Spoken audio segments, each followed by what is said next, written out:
తిరుపతిలో రైతులు కదం తొక్కారు. కూటమి ప్రభుత్వ వ్యతిరేక నినాదాలతో టెంపుల్ సిటీ దద్దరిల్లింది.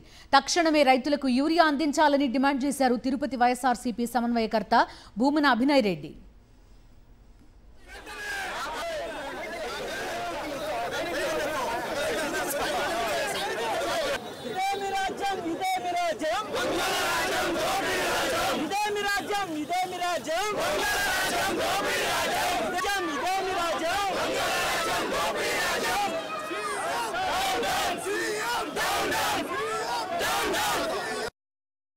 రైతులకు యూరియా కొరత ఏ విధంగా ఉన్నదో మీ అందరికీ తెలిసిందే.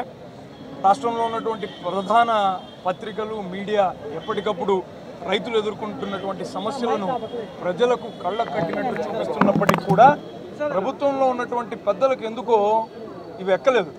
ప్రభుత్వంలో ఉన్నటువంటి వ్యవసాయ శాఖ మంత్రి అచ్చెన్నాయుడు గారు ఆయన రైతులను ఆదుకోవాల్సింది పోయి ఈ ప్రైవేటు దుకాణాల వద్దన రైతులు నిలబడినటువంటి తీరును బఫేలో నిలబడినటువంటి దానికి పోల్చుతూ ఉపమానం చెప్పడం చాలా హేయమైనటువంటి చర్య.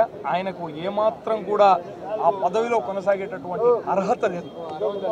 చాలా స్పష్టంగా రైతులు ఎదుర్కొంటున్నటువంటి సమస్యలు ప్రభుత్వానికి తెలిసినప్పటికీ ఊరికే ఉండిపోవడానికి గల కారణం ఏంటని ఆరా తీస్తే పిఏసీలకు చేరాల్సినటువంటి 50% యూరియా సప్లైనంతా కూడా దారి మళ్లించి ప్రైవేటు దుకాణాల్లో ఉన్నటువంటి వాళ్ళు ఒక కొరతను సృష్టించి 267 రూపాయలకు అందాల్సినటువంటి యూరియా బ్యాగును కాస్త 600 రూపాయలకు అందేటట్టుగా బ్లాక్ మార్కెట్ని ప్రోత్సహించి బ్లాక్లో అమ్ముకుంటూ దాదాపుగా 200 నుంచి 300 కోట్ల రూపాయల స్కామ్కి కూటమి పార్టీ నాయకులు పాల్పడినట్టుగా రైతులు భావిస్తున్నారు.